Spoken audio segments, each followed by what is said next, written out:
Welcome back to In Grace and Knowledge, where we're seeking to be students of the Word for the purposes of worshiping God in all we think, do, and feel. So glad you're here. There are tons of reading and studying plans that are super helpful that you can look at for celebrating the turn of the new year. And this video isn't another one of those plans per se, but it will provide examples for you for approaching that plan or expectations for those plans and how you can go about it specifically for reading and studying the Bible. Often at the beginning of the year, we set out to make a goal for the whole year that ends up being a little too rigid for the reality of 365 days. Because often what happens is you get in for a few months and then, what happens? Maybe a tragedy, an illness, or you welcome a new baby. Regardless of what it is, we can't fully predict the changes that might need to occur in just our capacities, our routines, our rhythms, so on and so forth. So the question is, how can we still be intentional without accidentally locking ourselves into one picture of what reading and studying the Bible should look like in our year? Let's talk through 4 possible ways you can view reading and studying the Bible that will hopefully set you up for a grace-filled new year.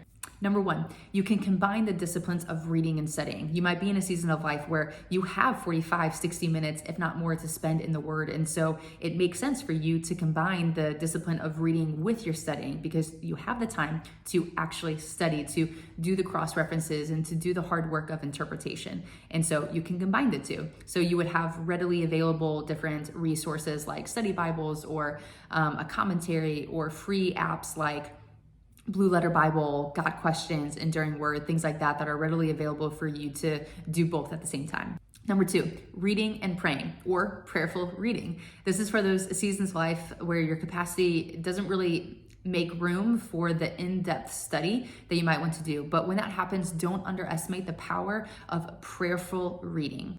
You may not be able to come to full interpretations, but you can certainly jot down themes and questions and characteristics about God that you are seeing and still be able to walk away with an awe and a worship of who God is and what He is doing, regardless of necessarily being able to come to full-on interpretations.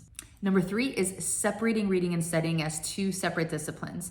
So this is something that I'm personally in a season, have been in a season for a while that I tend to do, where I would read, where I only have about 15 to 20 minutes in the morning. So I would prayerfully read, and then I would set aside designated time in my evenings or during lunchtime or something like that, where I am doing more of an in-depth study, whether it be I'm doing something with my church or just on my own. So another option is just separating those 2 disciplines.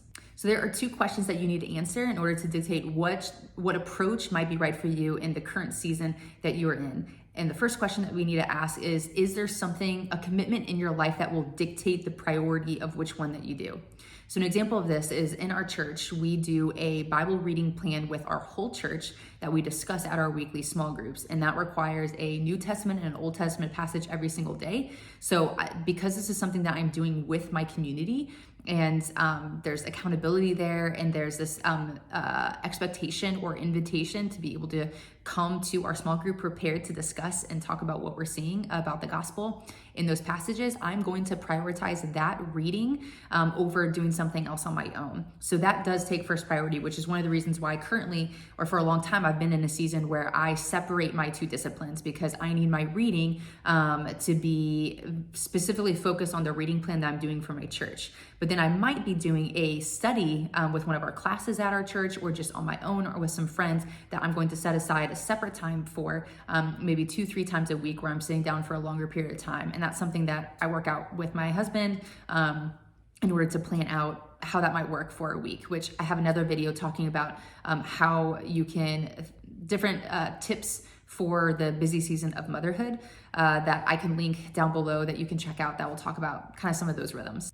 So as an example of how this can look different, so I mentioned that this is a season where I'm kind of separating those 2 disciplines, but you can separate those 2 disciplines and it still look differently. So if you are not on a rigid reading plan, like I am specifically with my church that has taken priority, where I have to read 2 passages a day in order to kind of keep up, what I used to do before I was on a reading plan with that is I would still kind of separate the two disciplines, but my reading would go much slower. So rather than 2 separate passages every single day, I would pick shorter passages or do those 2 passages and spend multiple days in it. So even though I'm still focusing on kind of prayerful reading and not doing like an in-depth study, I'm going much slower through the passages. So that's an example of how it can be the same approach as far as like separating the two disciplines, but it can still look different depending on what kind of priorities or commitments you have in your life. Which moves us on to question number 2, which is asking the question, what type of Bible pursuit are you able to actually execute right now? So this is typically broken up into 2 different categories, is the breadth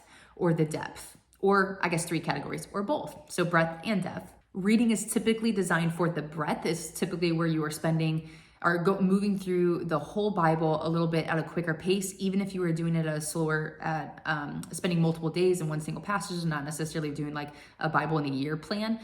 Regardless, reading is kind of designed for more of the breadth, and then the study, the really deep, hard work of interpretation is for the depth. So you need to figure out in your current capacity, your current season of life, what can you actually realistically execute at this time? Can you do both? Like, for instance, separating the 2 disciplines, but accomplishing both things. Do you combine reading and studying and accomplish both things in that way? Do you need to focus specifically on breadth right now? Or are you in a Bible class or some sort of class type setting or Bible study setting where you actually are fully focusing on the depth portion? So it can be flexible. I think just asking those 2 questions is, what are the priorities or commitments that you have in your life that might dictate what you need to do, and then kind of piggybacking off of that, depending on what those answers are, what type of pursuit can you actually realistically execute right now? So I just, as we go throughout the year, I would encourage us to continuously ask